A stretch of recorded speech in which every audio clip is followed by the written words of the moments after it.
Hello everyone, मैं विकास आज आप लोगों के सामने लेके आया हूँ 10वीं क्लास का एक मैथ का चैप्टर ट्रिगोनोमेट्री। ये चैप्टर एग्जाम के दृष्टिकोण से बहुत ही इम्पोर्टेंट है। इसके बारे में आज हम जानेंगे, बहुत अच्छा से जानेंगे। ये बच्चे इसका नाम सुन के डर जाते हैं, लेकिन इसको डरना नहीं है, इसको आराम से पढ़ना, अच्छे से समझना और हमेशा ज्यादा से ज्यादा मार्क्स करने की कोशिश करना। आज मैं आपको इसको बताने वाला हूँ। ट्रिगोनोमेट्री जो होता है, इसका हिंदी होता है त्रिकोणमिति। ट्रिगोनोमेट्री 3 शब्दों से मिलकर बना है, ट्री, गोनो और मैट्री।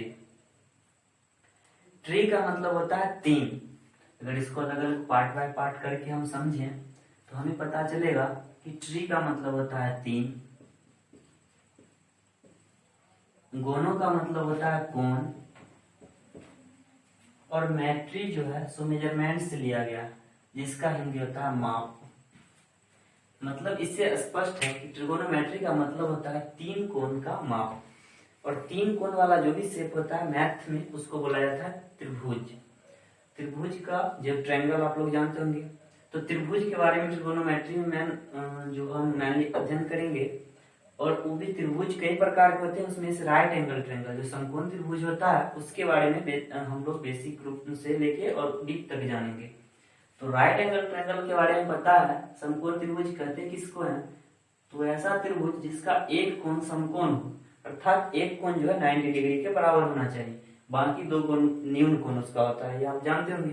तो ऐसा अगर त्रिभुज हम बनाते हैं, त्रिभुज एबीसी जो बोर्ड पे दिया गया है, इसमें एक एंगल है 90 डिग्री का।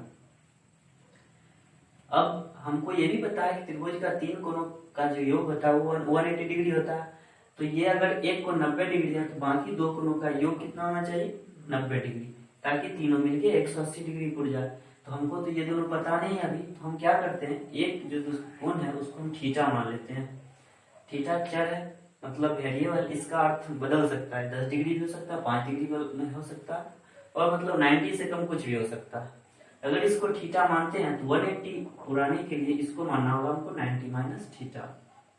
अब अगर किसी को शक है तो हम इसको प्रूफ करके देख सकते हैं, किसी त्रिभुज में 3 कोण का योग 180 कैसे होता है।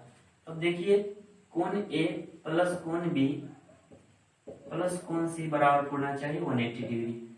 अब यहाँ पे हम अगर लेते हैं, कोण ए हमारा है 90 माइनस थीटा, प्लस कोण बी है 90 डिग्री, प्लस कोण सी है थीटा।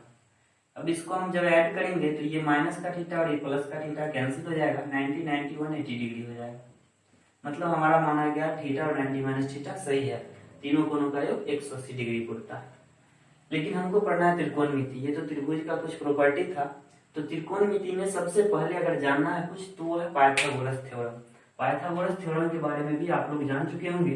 पाइथागोरस थ्योरम क्या होता है, तो सबसे पहले जानेंगे कि किसी समकोण त्रिभुज में तीन चीज क्या, कि लंब, कर्ण और आधार। तो सबसे पहले इसको छांटना हमको, लंब क्या होता है, आधार क्या होता है और कर्ण क्या होता है। तो जो एंगल 90 डिग्री होता है किसी समकोण त्रिभुज में, ये तो पता है कि एंगल 90 डिग्री होगा, तो उसके सामने वाला जो भुजा होती है वो कर्ण होती है, जिसको इंग्लिश में बोला जाता है हाइपोटेन्यूस। और जो थीटा कोण अगर कोई मानते हैं, उसके सामने वाला जो साइड होता है उसको परपेंडिकुलर लंब बोला जाता है, और जो रेस्ट साइड बचा उसको बेस बोला जाता है, आधार। इसको शॉर्ट में लिखे तो कर्ण को H लिख सकते हैं, बेस को B लिख सकते हैं, और परपेंडिकुलर को P लिख सकते हैं। तो पाइथागोरस थ्योरम क्या कहता है कि किसी समकोण त्रिभुज में कर्ण का जो वर्ग होता है वो लंब का वर्ग और आधार के वर्ग के सम के बराबर होना चाहिए। मतलब अगर h स्क्वायर जो होता है वो p square plus b square होनी चाहिए। कर्ण का वर्ग, लंब का वर्ग प्लस आधार का वर्ग।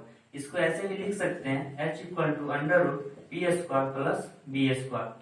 ये दोनों फॉर्मूला बहुत इंपॉर्टेंट है, जो अभी से हम जब तक मैथ पढ़ेंगे तब तक हमारे काम में आएगी। इसको जानने के बाद त्रिकोणमिति में शुरू होता है त्रिकोणमिति का अनुपात, ट्रिगोनोमेट्रिक रेशियो जिसको बोला जाता है।